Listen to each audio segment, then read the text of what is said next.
Voilà. Bonjour à tous. Eh bien, on va commencer une nouvelle conférence call. Je suis désolé à nouveau pour la semaine dernière, mais un emploi du temps un petit peu compliqué à gérer fait que j'étais obligé de sacrifier cette conférence call. Alors aujourd'hui, nous allons revenir sur le rapport publié, présenté par Yannick Moreau sur les retraites.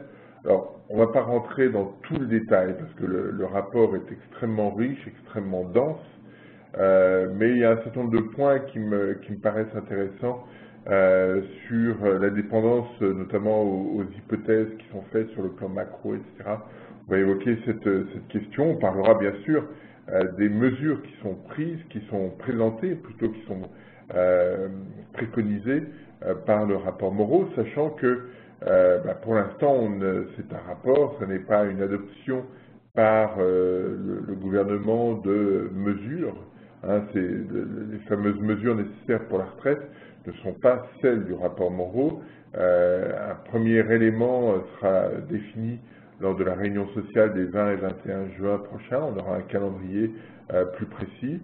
Et donc, à ce moment-là, on commencera à y voir plus clair. Mais il me semblait intéressant de profiter de la publication de ce rapport pour évoquer cette question, parce que c'est un aspect qui va être important au cours des prochains mois. On va avoir des discussions importantes, et ce sont des aspects auxquels il faut être attentif, parce que les problématiques de retraite, notamment, mais d'autres aussi, quand on parle de réforme structurelle, traduisent des situations où la répartition, la distribution des revenus évolue. Et c'est un aspect sur lequel on doit être extrêmement attentif, parce que si effectivement on a un changement dans la distribution des revenus, eh bien ça peut créer des tensions, ça peut créer des difficultés.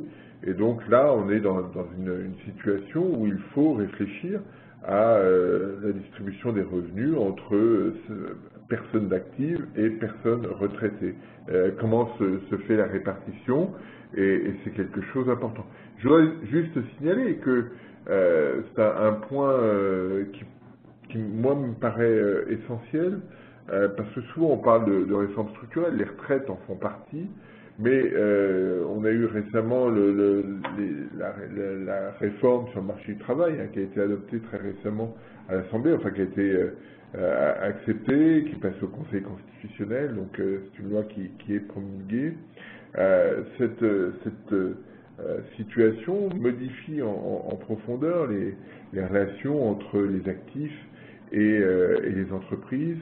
En d'autres termes, ce que je veux dire, c'est que les réformes structurelles sont, outre l'effet efficacité qu'on leur prête sur la croissance économique, etc., sont aussi des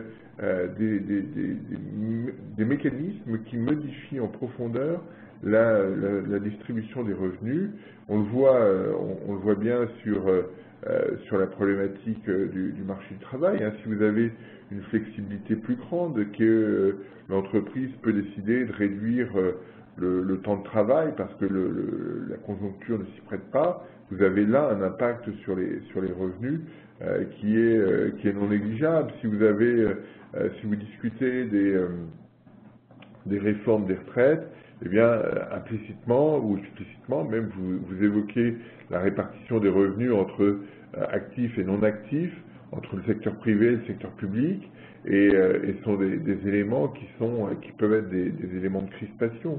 On va discuter aussi, ça fait partie de la réunion sociale du 20-21 juin, pardon, des allocations chômage, la durée des allocations chômage, de leur montant.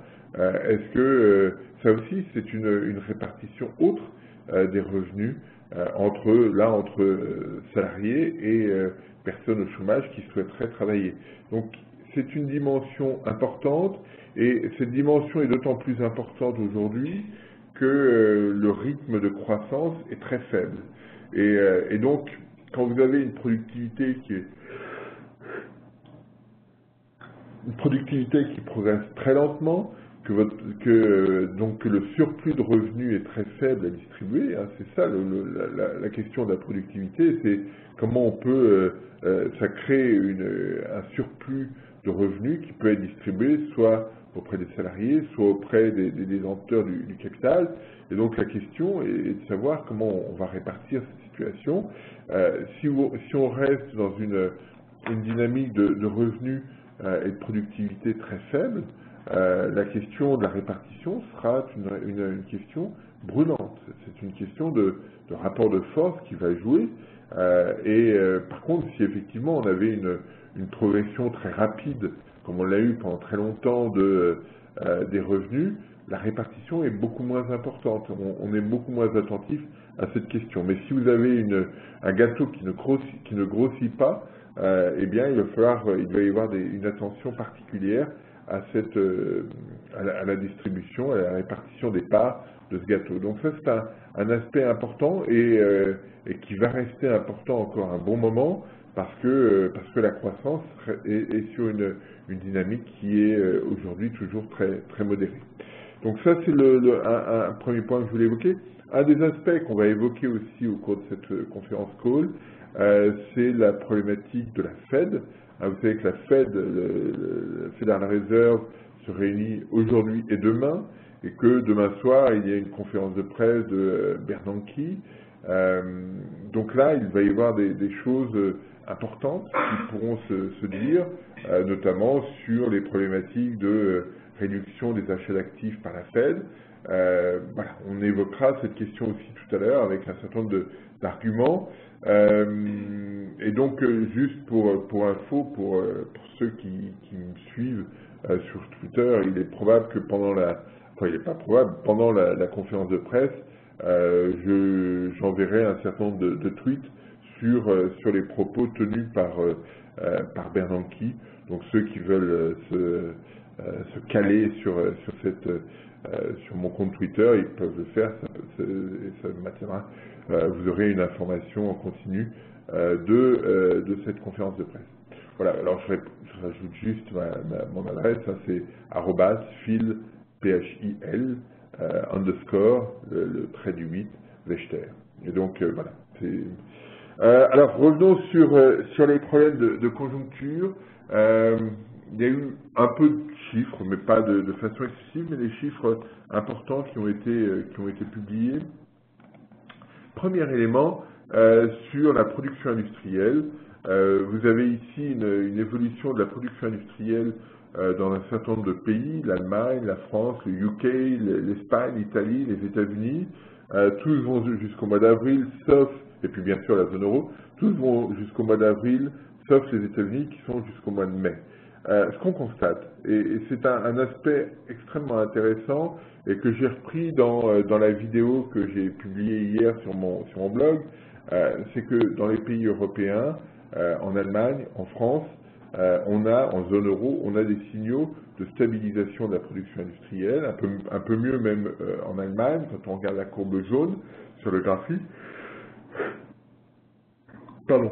Une situation toujours très fragile en Italie et en Espagne, mais, alors ça c'est un premier point, une dynamique qui est assez similaire à celle de la zone euro au UK, et puis une inflexion constatée aux États-Unis. La courbe bleue ne s'accélère plus aussi rapidement que par le passé. Alors, ce sont des données lissées sur 3 mois, donc ça n'est pas simplement un point qui montre cette inflexion. Donc la problématique américaine doit être juste observée sur cette question. Mais ce qui va nous intéresser ici, c'est ce qui se passe sur l'Allemagne, sur la France, sur la zone euro d'une manière générale. Pourquoi? Eh bien, j'ai pas repris les graphiques ici, vous pouvez les retrouver sur la vidéo ou sur une des présentations faites dans cette conférence call il y a un certain temps, enfin au début du mois. Pourquoi c'est intéressant? Sur des arguments que j'ai déjà évoqués. Le premier, c'est que le ratio nouvelles commandes sur stock s'améliore au sein de la zone euro, s'améliore en Allemagne, s'améliore en France, et donc l'ajustement des stocks est probablement bien entamé, ce qui fait que quand il y aura une demande supplémentaire, ça se traduira par une augmentation de la production. Donc ça, c'est un premier point important. On a peut-être déjà commencé à rentrer dans cette logique au regard des profils de la production industrielle. Et l'autre élément à souligner, c'est le rebond significatif des nouvelles commandes à l'exportation en Espagne, en Italie, en Allemagne et dans d'autres pays, sauf la France et la Grèce. Pourquoi c'est important? Eh bien parce que, comme j'ai déjà évoqué, mais il faut l'évoquer à nouveau, la dynamique du cycle européen est très dépendante des échanges entre les pays de la zone. Les pays de la zone échangent beaucoup, échangent encore beaucoup, et donc quand on voit ces indicateurs évoluer, ça veut dire que, eh bien, on commence à percevoir un changement de ton sur la conjoncture au sein de la zone euro, et généralement, ces signaux sont des signaux extrêmement favorables sur l'activité industrielle. Donc on a là des éléments qui sont plutôt favorables à un rebond de la conjoncture industrielle. Alors, deux bémols. Le premier est que malgré tout, la situation des pays de la zone euro reste fragile, compte tenu notamment des politiques d'austérité qui sont mises en œuvre. Ça, c'est un premier point, donc ça cape un peu la dynamique de rebond. Le deuxième point est que l'environnement international, on l'a évoqué ici aussi, n'est pas très robuste. Les indicateurs en Chine, les indicateurs aux États-Unis, l'ISM par exemple, sur le secteur manufacturier, ne présentent pas de signaux de rebond rapide et fort de l'activité industrielle. Et donc, cette amélioration constatée au sein de la zone euro apparaît sur les chiffres d'avril-mai probablement comme un peu isolée dans le reste du monde. Alors, ça ne veut pas dire qu'il n'y aura pas de dynamique, de mise en place d'une dynamique un peu plus robuste sur la zone euro, mais c'est aussi une fragilité. En d'autres termes, l'économie ne s'intègre pas dans un environnement extrêmement robuste aujourd'hui. C'est un aspect sur lequel on doit être attentif. Alors, j'ai mis ici l'évolution de la production industrielle française. En violet, c'est l'évolution lissée sur 3 mois. En rouge, c'est l'évolution mois par mois. Alors, on a eu sur la production manufacturière une hausse de 2,6% sur le mois. C'est assez spectaculaire. Les transports, notamment l'automobile, y participent.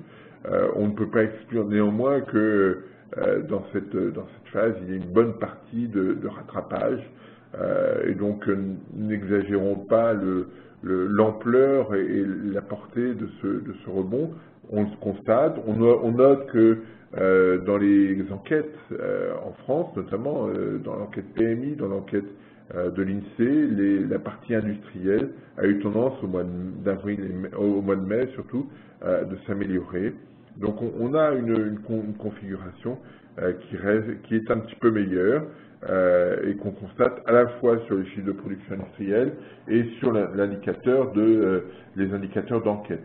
Mais on constate aussi, et c'est pour ça que j'ai mis ce graphique en niveau, qu'on est toujours sur un rythme très faible sur un niveau très faible par rapport à ce qu'on observait avant la crise. On était sur des niveaux de 115, 120.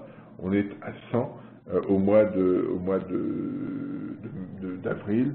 Donc ne nous enthousiasmons pas. On est revenu au niveau de 2010. Donc il n'y a pas d'enthousiasme excessif à avoir, mais constatons que on dispose aujourd'hui de signaux un peu plus favorables sur la dynamique industrielle, et c'est extrêmement important.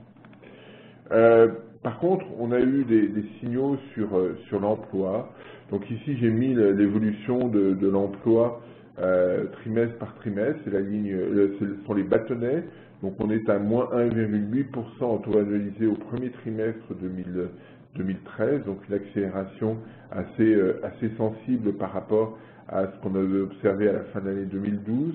C'est le 7e trimestre consécutif de repli de l'emploi, et on observe, c'est la courbe en violet, hein, qui traduit la composante emploi de l'enquête PMI pour l'ensemble de la zone euro, et bien que pour l'instant, on n'a pas d'amélioration, y compris quand on va jusqu'au mois de mai, on ne retourne pas, loin de là, vers le seuil de 50, et donc vers une situation qui se traduirait par une amélioration très significative du marché de l'emploi. Donc ça, c'est quelque chose auquel on est forcément attentif, parce que derrière, vous avez des problèmes de revenus, des problèmes de dépenses, et cette situation est très fragile. Alors, on peut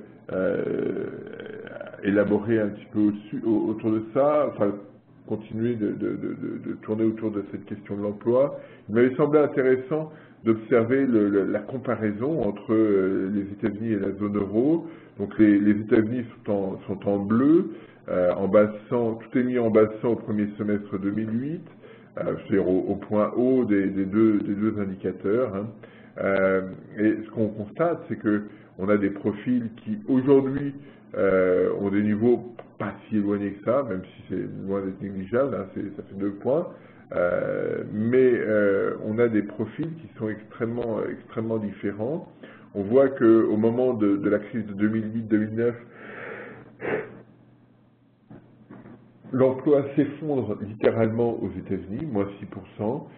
Il baisse de façon beaucoup plus modérée en zone euro, mais que dès que l'économie a touché le point bas aux États-Unis, hein, dès la fin 2009, on a une reprise qui est quasiment linéaire, à part la période liée au recensement. Hein. On voit en 2010 cet effet recensement assez marqué, mais globalement, hein, si on voulait faire une petite courbe, hein, on pourrait faire un truc comme ça et avoir une évolution continue.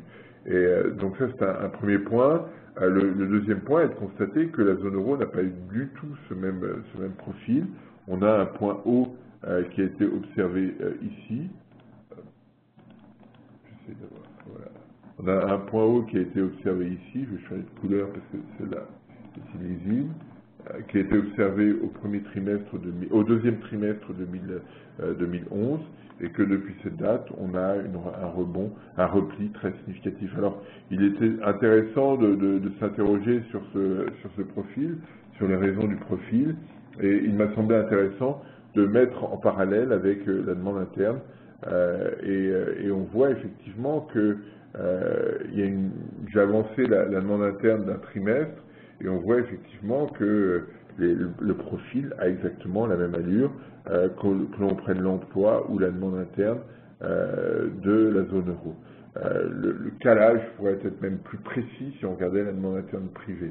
Donc la question de la croissance et la problématique de l'emploi et de la croissance reste ici à nouveau posée, et les questions relatives aux objectifs de politique économique au sein de la zone euro, d'objectifs sur l'austérité, le rééquilibrage des finances publiques qui pèsent sur l'activité, eh bien, sont à nouveau mis en avant sur ce graphique. Et tant qu'on n'aura pas d'inversion durable de la demande interne, tant qu'on n'aura pas de changement de perspective, à la fois sur les dépenses publiques, mais aussi du côté des ménages, du côté des entreprises, eh bien, on ne peut pas faire l'hypothèse que le marché du travail s'inversera brutalement. Donc ayons bien ça en tête, et si on veut faire le parallélisme avec les États-Unis, eh bien on voit effectivement que les profils sont parallèles entre la demande interne en bleu et l'emploi qui est en violet. Hein, on a des profils qui sont cohérents, même si on constate effectivement que la courbe ne progresse pas exactement au même rythme, mais il y a un papier récent que je vous conseille de regarder, que vous pouvez lire d'ailleurs sur le site du CPI, de Laurent Ferreira et Valérie Mignon et de Mensi Shin, sur les raisons de cette progression un petit peu plus lente. On aurait pu imaginer effectivement une progression de l'emploi assez proche de celle de la demande interne. C'est ce qu'on avait plutôt le sentiment d'observer par le passé, plus ou moins avoir une allure parallèle, ce ce qui n'est pas le cas, et eux étudient cette question et traduisent effectivement un changement de situation probablement lié à l'immobilier. Donc voilà, ça c'est le point que je voulais évoquer sur l'emploi et donc cet impact toujours très fort de la croissance sur l'emploi. L'autre point que je voulais évoquer sur la zone euro, c'est l'évolution du commerce extérieur. Donc on est revenu, en bleu vous avez l'évolution mois par mois jusqu'au mois d'avril, en violet vous avez la moyenne sur 3 mois, et vous voyez que globalement ce qui nous intéresse, c'est d'observer qu'on a un changement de fonctionnement. Hein. Si on regarde cette partie-là, non, j'arrive pas à le tourner, je pensais que je pouvais pouvoir le tourner, mais ça ne tourne pas. Donc je vais donner tout ça. Voilà. Voilà, ce sera plus simple. Si on veut, je vais faire par une courbe. Sur cette période-là, attendez, j'ai un petit souci technique. On va prendre ici, voilà, ce sera plus simple. Voilà, ici, vous voyez qu'on est sur une période un peu particulière, puisqu'on est sur une dynamique bien supérieure à ce qu'on avait par le passé. Alors ça traduit, c'est ce qu'on avait évoqué la dernière fois, mais je le répète ici, le rééquilibrage des comptes extérieurs en Espagne, au Portugal, l'excédent observé en Italie. Tous ces éléments contribuent à cet excédent spectaculaire du solde extérieur de la zone euro. Ce qu'il faut bien avoir à l'esprit, c'est que cette situation est probablement instable. Instable parce que elle se fait au détriment de la demande interne, elle se fait au détriment de l'emploi, hein, puisque cette réduction du solde extérieur, du déficit extérieur espagnol, par exemple, s'est faite au détriment de l'emploi, puisque le chômage est à 27%. Donc cette situation n'est pas tenable, sauf à imaginer que les produits espagnols, italiens, portugais, français puissent se vendre à un rythme, à une progression tout à fait spectaculaire, ce qui ne me paraît pas être spontanément l'évolution attendue, compte tenu notamment simplement de l'évolution très médiocre, très limitée du commerce mondial, comme on l'a souvent évoqué ici.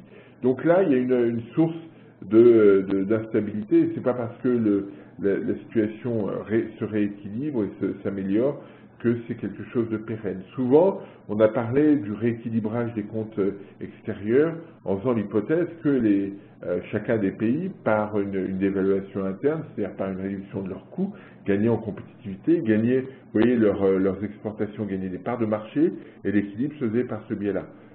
Ce n'est pas le cas du tout ici, et on peut le voir à travers ce graphique, ici, où vous avez l'évolution des exportations et des importations. Vous voyez que les exportations en bleu évoluent peu, hein, même s'il y a un peu de fluctuation, alors que depuis l'été 2011, les importations baissent en continu sur l'ensemble de la zone euro.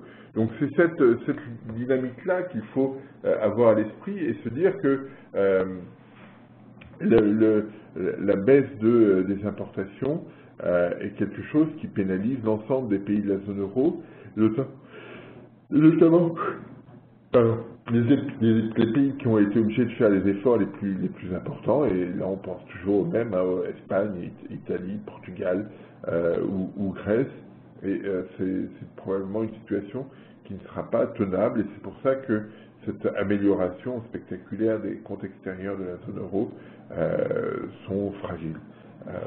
Voilà. Si on avait des exportations qui repartaient à ce rythme-là, la problématique se poserait différemment, bien entendu. Sur la zone euro, on va passer rapidement. On a eu des chiffres d'inflation, donc une inflation qui a rebondi un petit peu à 1,4% au mois de mai, un taux sous-jacent qui a un peu augmenté. Quand on regarde les contributions, en fait, on a une contribution de l'énergie qui s'est stabilisée à 0, une remontée un petit peu, qu'on constate un peu partout d'ailleurs, des prix alimentaires, et puis après une forte chute du mois d'avril, les prix des biens et des services consolident, et notamment les prix des services. Donc il n'y a rien de particulier, rien de dramatique, si ce n'est qu'on est toujours sous un taux d'inflation très inférieur à l'objectif de la Banque Centrale Européenne, et que voilà, sur la Grèce, sur Chypre, sur Malte, même sur la France, sur le Portugal, on a des signaux sur l'inflation sous-jacente qui sont préoccupants. On a les mêmes en Espagne aussi, on a les mêmes, notamment en Espagne, parce que une fois retirés les effets fiscaux, notamment les effets de TVA, l'inflation baisse. L'inflation sous-jacente baisse en Espagne, et donc voilà, on a un environnement qui reste préoccupant et qui ne peut pas, pour l'instant, écarter complètement le risque de déflation. On a eu ce matin le ZOO, donc qui est à peu près stable, hein, si on prend les deux composantes, hein, la demi-somme entre l'indice des anticipations et celle de la situation courante. Voilà, ça fait 2-3 mois qu'on est à peu près sur le même niveau. Et quand on regarde dans le détail, eh bien, la légère amélioration de la partie anticipation ici en violet est compensée par la légère dégradation de la partie courante ici en bleu. Donc on n'est pas dans un changement dans une rupture de situation en Allemagne, mais soyons attentifs à cette question, parce que l'environnement international est un petit peu fragilisé, mais l'économie allemande reste plutôt robuste si l'on suit cette enquête du ZOO. On va avoir d'ailleurs de ce point de vue-là, après-demain, les chiffres de PMI, les premiers éléments d'enquête PMI sur la zone euro, sur la Chine et sur les États-Unis. Donc ce sera intéressant à observer, et ce que je ne manquerai pas de faire. On a une légère révision en hausse plutôt, en baisse des pertes d'emploi au premier trimestre. Donc on était sur un rythme, alors j'ai ici, c'est en France, hein, j'ai mis ici l'évolution du PIB en bleu, toujours la même chose, hein, et depuis le point haut du premier trimestre depuis l'accélération qu'on avait constatée au premier trimestre 2011, eh bien on est en repli de 0,1%, et sur l'emploi, on était à moins 0,9 dans la première estimation, on est revenu à moins 0,8 ici. Donc voilà, mais on est toujours sur cette situation préoccupante de l'emploi. Là aussi, évolution de l'inflation, on est passé de 0,7 à 0,8, hors énergie et produits alimentaires, on est à 0,5, donc il n'y a pas de drame, on est toujours sur une situation d'absence de tension, et si on regarde le détail, on n'a pas d'inquiétude particulière. Les prix des services sont la contribution la plus forte, et vous voyez que les prix des biens, la contribution de l'énergie sont passés en dessous de zéro, et que là aussi on a une augmentation légère des prix alimentaires en vert. Mais ce qui est intéressant aussi, c'est de l'évolution de l'inflation. Ici vous avez l'inflation moyenne en rouge et l'inflation annuelle en variation sur un an en violet, et vous voyez que on est sur un rythme de 0,6% d'augmentation de l'inflation moyenne, c'est pas beaucoup, hein, sachant que c'est cet indicateur qui est généralement retenu pour l'appréhension des indexations salariales, etc. Donc on est sur des rythmes qui sont aujourd'hui très, très réduits, et on ne voit pas spontanément, même si on va avoir des chiffres qui vont la faire augmenter un petit peu, on ne voit pas spontanément d'accélération brutale de cet indicateur. Donc au moment des négociations salariales, ça va avoir un rôle non négligeable. Un mot sur l'Angleterre, où le marché du travail consolide et traduit une amélioration progressive de la macroéconomie. On n'en dira pas beaucoup plus. Un mot sur l'Inde. Alors, non pas parce qu'on a eu une inflation à 4,7%, mais justement parce que l'inflation est à 4,7%, parce que l'Inde constate des sorties de capitaux, eh bien la Banque centrale indienne, hier matin, a décidé de stabiliser, de maintenir son taux d'intérêt. Il n'a pas souhaité l'abaisser, ce que lui aurait permis à la fois l'absence d'inflation ou une inflation réduite et une activité Pardon, qui progresse encore très lentement. On l'a vu sur la production industrielle et on avait évoqué la semaine dernière, ou il y a 15 jours, la semaine dernière pas facile, l'évolution du PIB à 5% sur un an en Inde. Mais la Banque centrale indienne a dit non, attention, la roupie s'est fragilisée du fait des sorties de capitaux et ces sorties de capitaux pourraient s'accentuer si effectivement je baisse mes taux d'intérêt. Donc je ne veux pas rentrer dans cette logique et prendre le risque de voir des sorties de capitaux supplémentaires qui affaibliraient mon économie. Et juste ce point ici, c'est depuis un mois à peu près, on a des sorties de capitaux des pays émergents qui sont fortes, et notamment après les balbutiements de Bernanke sur ce qu'il pourrait mettre en œuvre en termes de politique monétaire, est-ce qu'il va y avoir des changements ou pas. Et cette situation, la situation des pays émergents a changé avec ce propos de Bernanke, notamment, et c'est un aspect sur lequel on doit être attentif dans l'optique des chiffres, de la conférence de presse de Ben Bernanke qu'on aura demain soir. Mais c'est un point crucial, c'est de dire, si effectivement la Fed change son régime de politique monétaire en réduisant ses achats d'actifs, eh bien on ne peut pas exclure que ça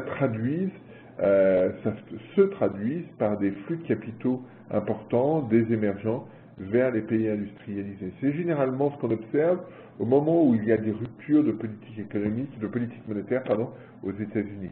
Et donc, ça se traduit soit par des flux de capitaux vers les émergents, soit vers un retour de ces flux de capitaux vers les États-Unis. Et un changement de politique monétaire aux États-Unis, dans un sens un peu moins accommodant, eh bien, accentuerait ces flux de capitaux qui sortiraient des pays émergents pour aller dans les pays industrialisés, notamment aux États-Unis.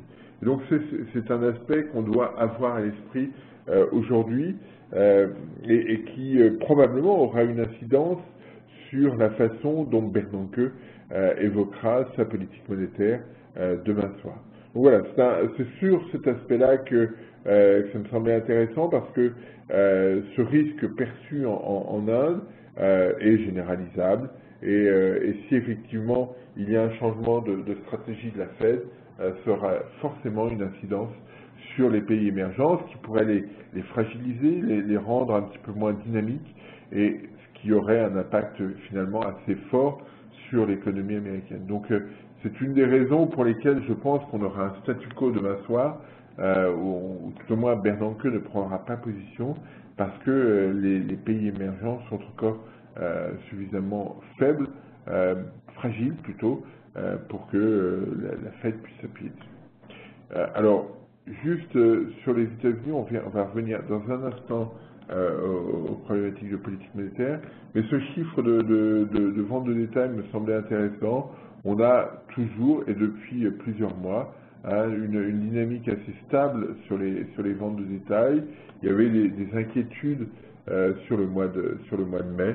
Elles ont été balayées, et on le voit ici sur ce graphique. La dynamique de dépenses reste assez forte aux États-Unis de la part des consommateurs, et donc c'est un point à souligner. On est toujours dans cette logique aux États-Unis d'une économie tirée plutôt par la demande intérieure, et même si l'offre est un petit peu plus fragile, on l'a vu à travers l'indicateur ISM, à travers la production industrielle, eh bien la demande reste assez robuste. Et c'est le facteur qui est retenu parce que par le passé, c'est ce facteur-là qui a attiré l'activité américaine. Juste un bémol, parfois ce n'a pas forcément été le cas au moment des reprises, ça a pu être le cas au moment des sorties des périodes assez stables en matière macroéconomique, mais généralement sur les périodes de sortie, c'est plutôt l'investissement qui est important. Et là-dessus, on a parfois quelques doutes. Autre chiffre qui est sorti hier après-midi, l'évolution du NAHB, c'est-à-dire l'indicateur des constructeurs de maisons, qui s'était replié ces 2-3 derniers mois et qui là repart à la hausse très nettement. On repasse au-dessus de 50 pour la première fois depuis 2006. Donc on a un changement de régime et j'ai remis ici en rouge l'évolution du poids de l'investissement logement dans le PIB américain. Et vous voyez que cette amélioration du marché du travail, du marché immobilier devrait être un support assez sensible à l'évolution de l'activité mesurée par le PIB. C'est ce que je voulais souligner ici. Alors, après, autre question, celle de la politique monétaire. Alors, ce graphique, simplement pour souligner l'importance des taux des obligations d'État à 10 ans sur les taux hypothécaires. Et si effectivement on l'a pas encore, on a commencé à le constater, mais si on a un mouvement de rebond très significatif des taux hypothécaires, des taux servant au financement de l'immobilier, eh bien, ça fragilisera ce secteur et fragilisera la croissance. Et ce que je voulais montrer par ce graphique, c'est que les taux 10 ans conditionnent très largement l'évolution des taux hypothécaires. Et donc, aujourd'hui, on est dans une situation où l'interrogation sur les taux 10 ans génère une interrogation sur les taux hypothécaires et donc sur le marché immobilier.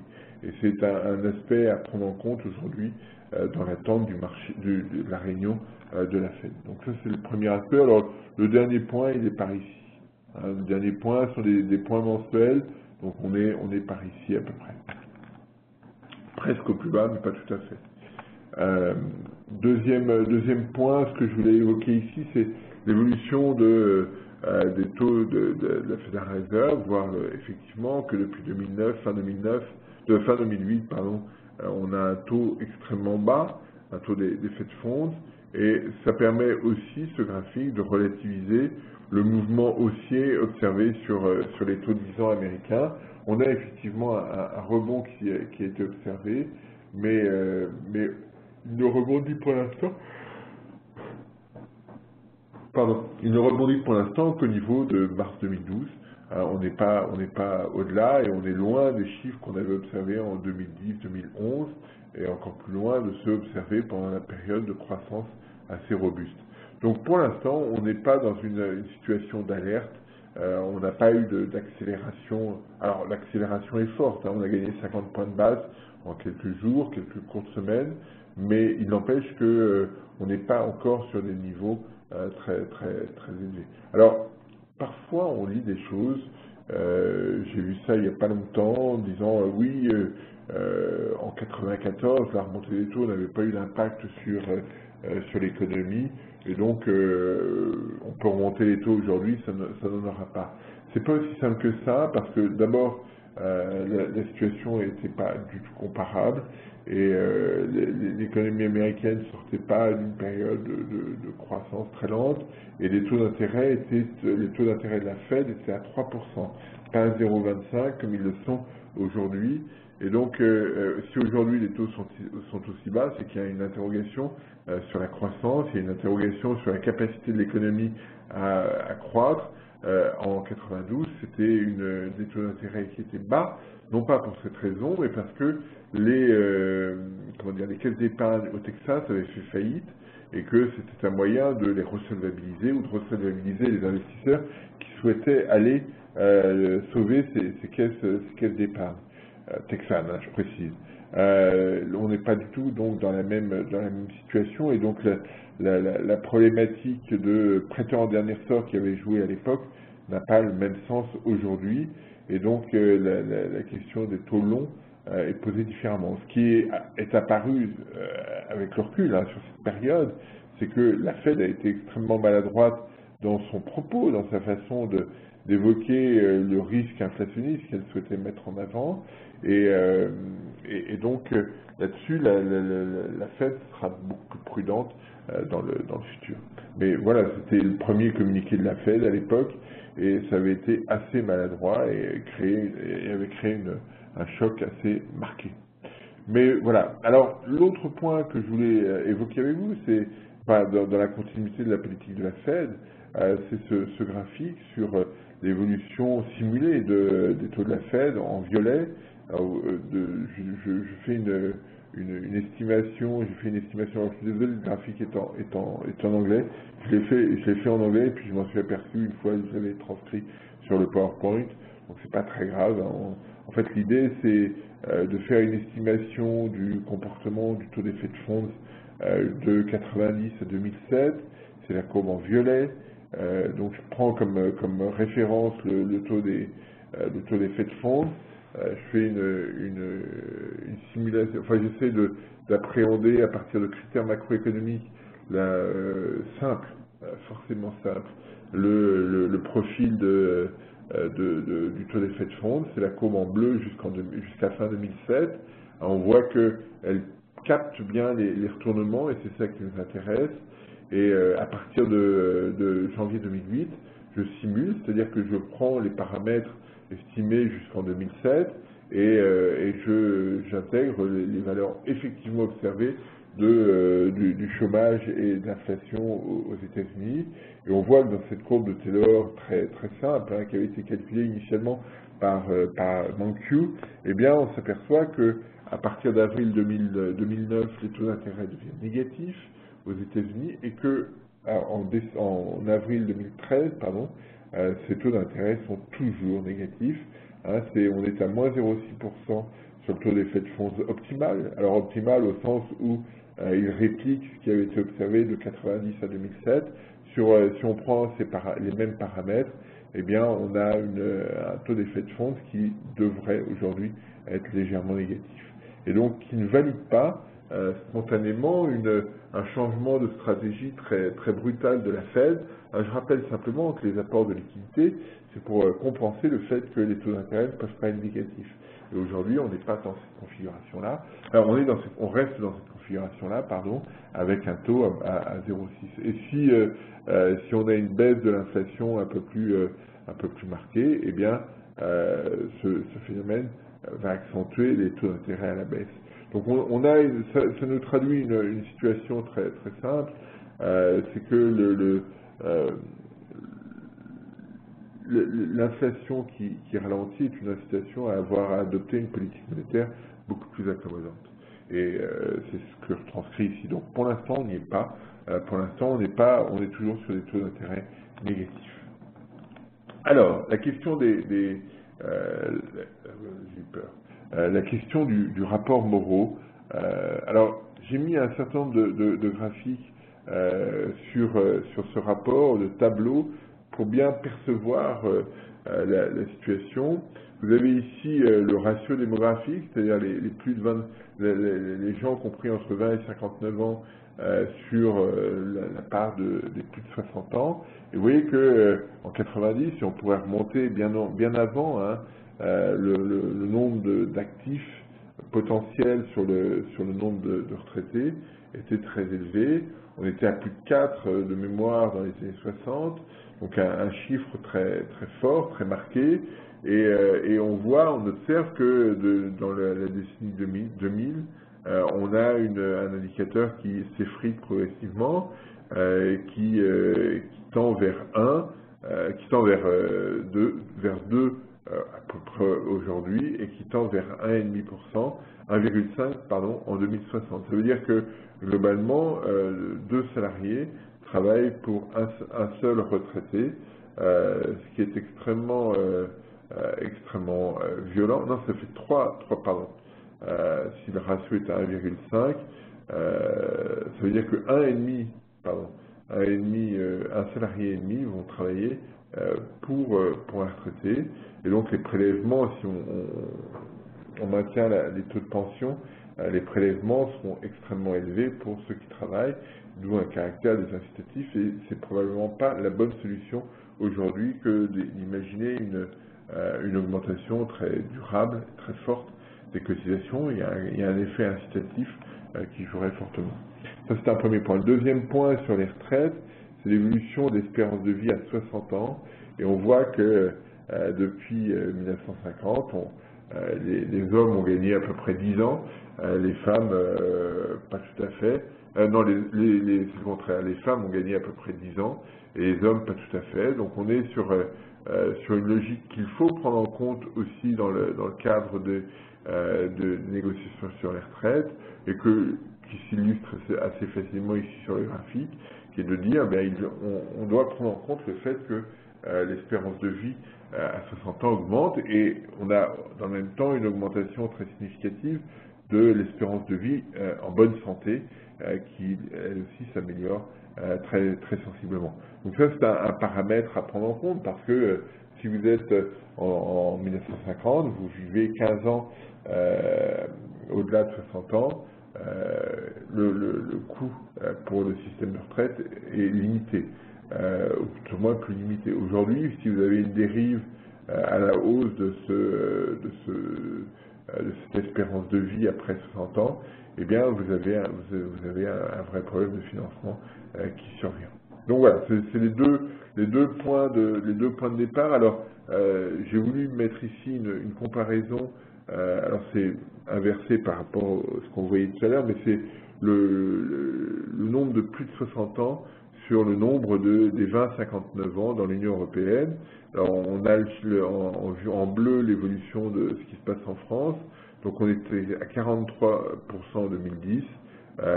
L'objectif, si je puis dire, c'est d'atteindre, enfin on va atteindre, plutôt que de parler d'objectif, 70% en 2060.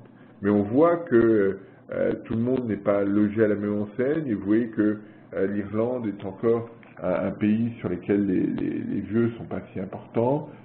C'est pas forcément le cas sur l'Allemagne, pardon, sur l'Italie, sur l'Espagne aussi de mémoire. Si je retrouve l'Espagne qui est ici, non, pour l'instant c'est pas tout à fait le cas. Mais on voit une population qui vieillit très vite, et on observe qu'en 2060, qu'on soit en Allemagne, ici, qu'on soit en Espagne, ici, qu'on soit en Italie, ici, on a des taux de dépendance qui sont extrêmement forts, et on voit bien que la France, dans le scénario qui a été présenté par le corps, la France n'est pas tout à fait dans cette logique, et c'est un aspect important. On a un vieillissement de la population, mais qui pour l'instant n'est pas le plus dramatique, loin de là, de la situation européenne. On voit ici aussi la Pologne ou le Portugal avec un vieillissement très, très rapide, la Roumanie aussi. Ce point est majeur, parce que si vous avez une population qui vieillit très, très rapidement par rapport à la population active, eh bien vous avez un coût associé et généralement une dynamique d'investissement qui est plus faible. Voilà, c'est ça qu'il faut conserver à l'esprit. Et puis le rapport fait une série de scénarios, développe une série de scénarios, donc 3 scénarios A, B, C pour faire simple. A, c'est un retour très rapide au scénario antérieur à la crise. C'est-à-dire on était à l'époque sur une croissance de l'ordre de 2,2, entre 1 et 2% par an. Là, on fait l'hypothèse qu'on revient sur ce niveau de déficit. Ce qui est une hypothèse sur ce niveau de croissance, pardon. Ce qui est une hypothèse forte, compte tenu de ce qu'on observe aujourd'hui et de l'absence d'investissement. Mais prenons acte de cette volonté d'observer ce qui pourrait se passer si effectivement on revenait sur la dynamique antérieure. Il y a un scénario B qui est un scénario de croissance modérée, 1,6% de progression d'activité.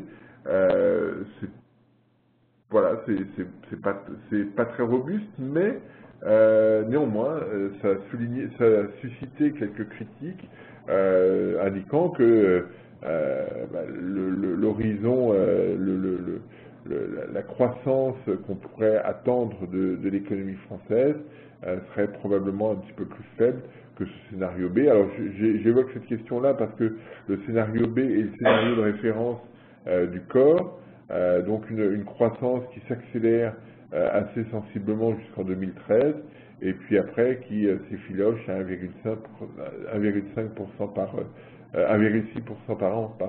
de 2030 à 2060. Mais cette hypothèse-là doit faire l'hypothèse que dès maintenant, on se remet à investir, on se remet à retrouver une allure de croissance un petit peu plus favorable ce qui semble difficile spontanément à mettre en œuvre.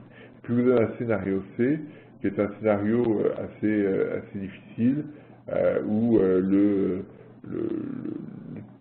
PIB en volume ralentit encore davantage. Mais voilà, c'est ces scénarios qui me semblent intéressants d'observer. On constate que voilà, les choses sont assez cohérentes. Et ce qui est intéressant de la part du corps, c'est de simuler les différents régimes de retraite sur ces scénarios. Et on l'a sur le graphique ici, non, c'est sur celui-là, où vous avez à partir d'un point de départ uniforme en 2010 et unique en 2010, eh bien, ont été simulés l'évolution des régimes de retraite en fonction des différents scénarios économiques. Donc vous avez le scénario A et le scénario A'.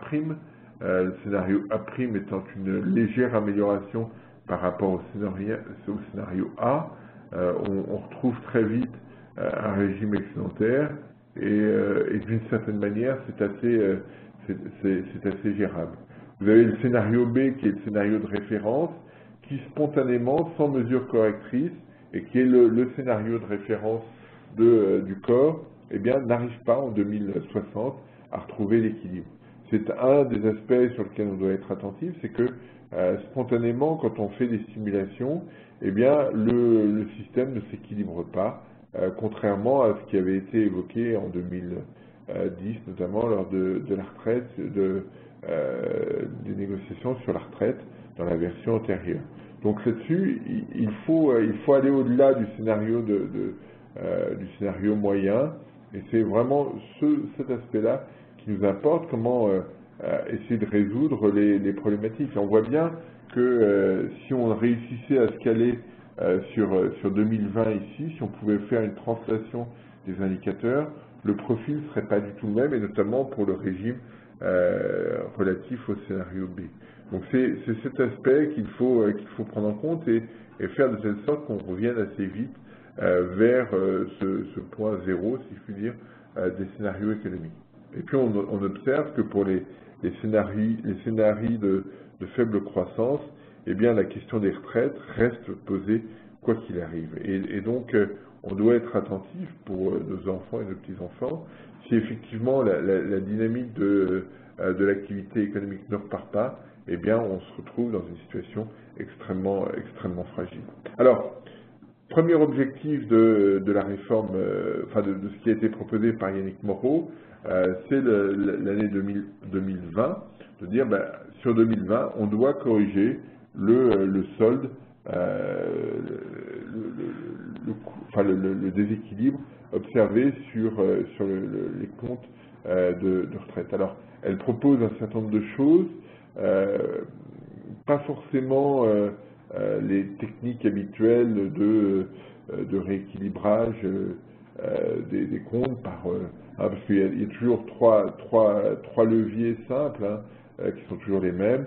Soit vous augmentez les impôts, soit vous augmentez les cotisations, soit vous baissez les pensions, soit vous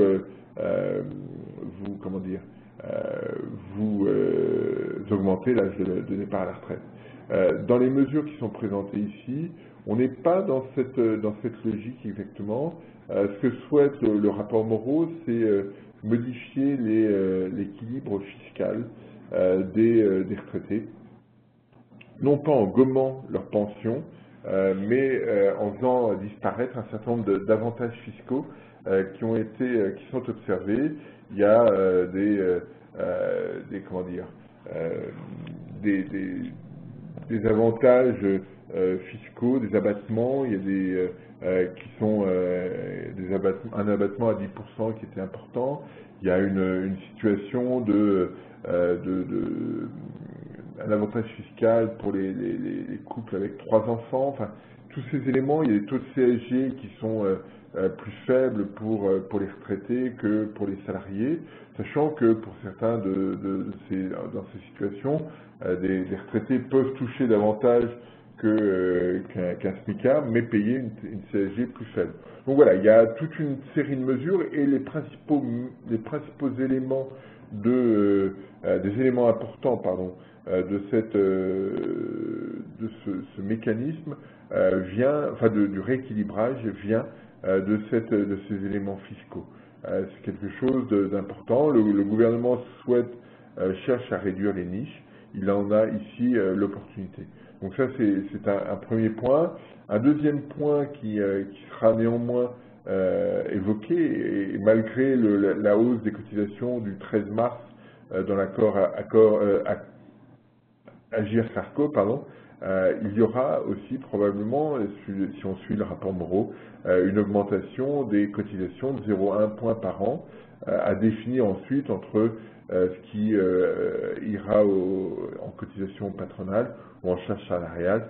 Ça, c'est une question qui n'est pas tranchée, bien entendu, mais qui est en contravention, si je puis dire, qui contrevient aux recommandations explicites de la Commission européenne qui souhaitait que le coût du travail ne soit pas augmenté.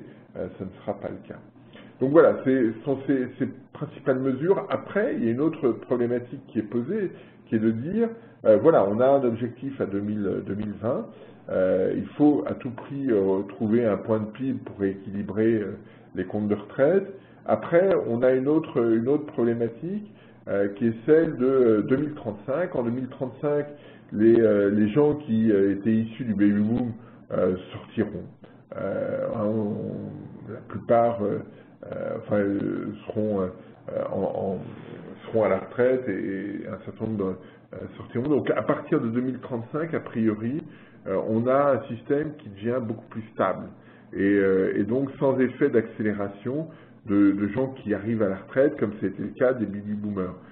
Ce mouvement, ce flux sera interrompu et c'est quelque chose qui permettra de stabiliser le système de retraite. Alors ce que dit la commission Moreau, c'est on va avoir à partir de 2035 un système qui normalement devrait être à peu près stable, mais pour s'en assurer, et on va commencer après 2020, pour s'en assurer, eh bien on va modifier un certain nombre de choses, notamment la durée de cotisation.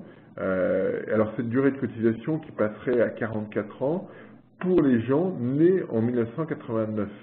Donc pour ceux qui sont nés avant, l'augmentation des durées de cotisation est beaucoup plus faible. Et il n'y aurait pas d'augmentation de l'âge de départ à la retraite. En d'autres termes, l'objectif est de faire de telle sorte que ceux qui ont travaillé suffisamment longtemps puissent partir sans aucun problème avec une retraite à taux plein.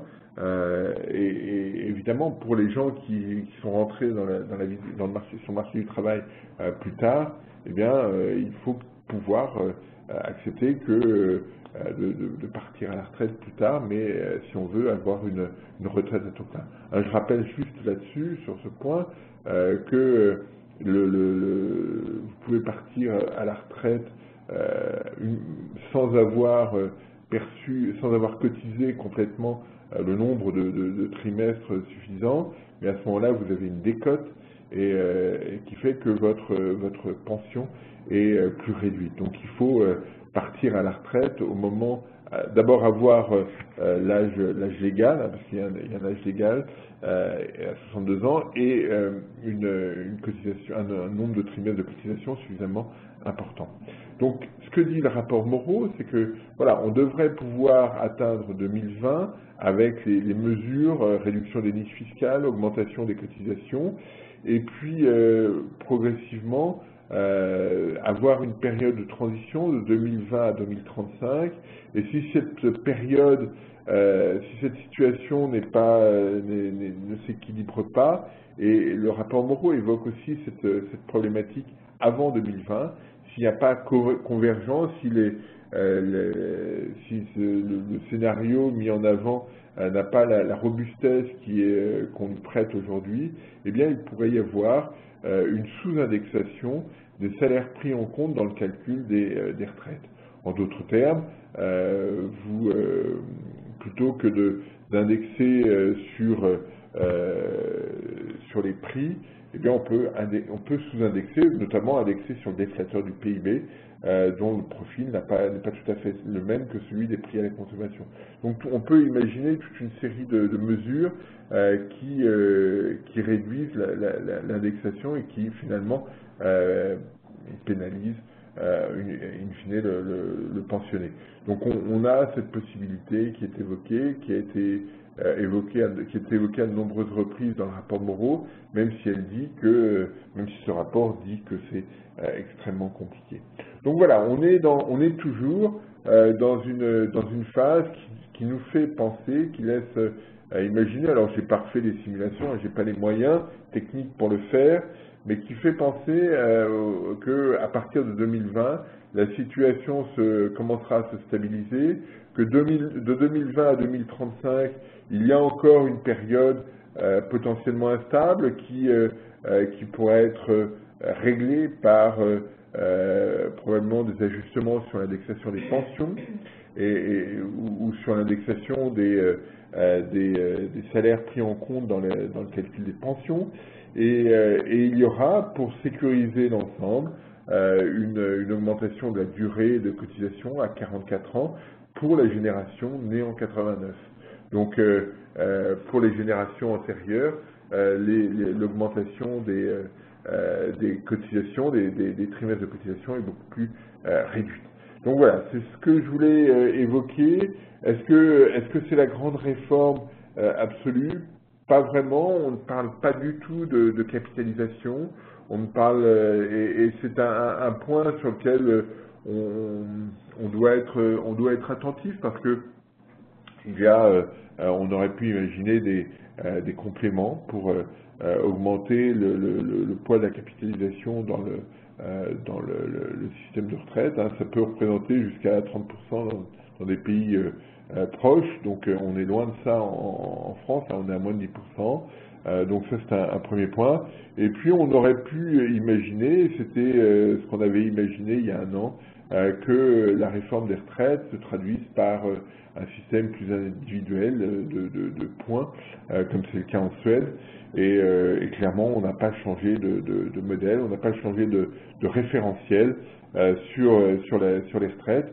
On est toujours dans l'ajustement des leviers habituels des retraites, en faisant l'hypothèse, en espérant, et le graphique qui est à l'écran le traduit bien, en espérant que les questions de croissance ne se poseront pas trop longtemps.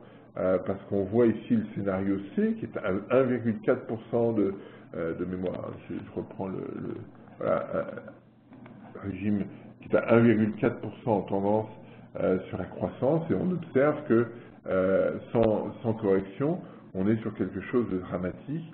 Et donc, si on avait une croissance plus faible durablement, eh bien, la problématique serait totalement remise en cause. C'est bien ça qu'il faut avoir à l'esprit, et que les mesures qui ont été préconisées plutôt, ne seraient pas suffisantes pour rééquilibrer, même si on fait beaucoup d'efforts, cette situation ne serait pas, ces mesures ne seraient pas suffisantes. Donc là, il y a une nécessité absolue pour rééquilibrer les retraites, pour équilibrer le système de retraite, qu'on retrouve de la croissance. Sinon, des mesures probablement plus dramatiques que celles qui ont été présentées par le rapport Moreau devraient être mises en place, et notamment probablement une situation qui pénaliserait très largement les retraités. Donc pour l'instant, on n'en est pas là, mais ayons bien en tête que 1,4%, c'est pas complètement négligeable. Il y avait un papier dans Le Monde ce week-end où Artus, l'économiste de la partie banque de Natixis, évoquait quelque chose plutôt en dessous de 1% comme croissance potentielle. Donc, et si on rentrait dans cette logique, la problématique des retraites serait loin d'être solutionnée. Là, elle l'est avec une croissance d'1,6%, ce qui est quelque chose de quand même assez ambitieux, pas forcément très éloigné de ce qu'on avait avant la crise. Cette situation, cette fixation du taux de croissance tendancielle est quelque chose d'essentiel et on le voit ici de manière très directe. Voilà, je ne sais pas s'il y a des questions, Ingrid, pas de questions, vous n'avez pas de questions en direct. Eh bien, si c'est le cas, moi, je vais aller déjeuner et je vous souhaite une bonne semaine en vous donnant rendez-vous la semaine prochaine. Au revoir à tous.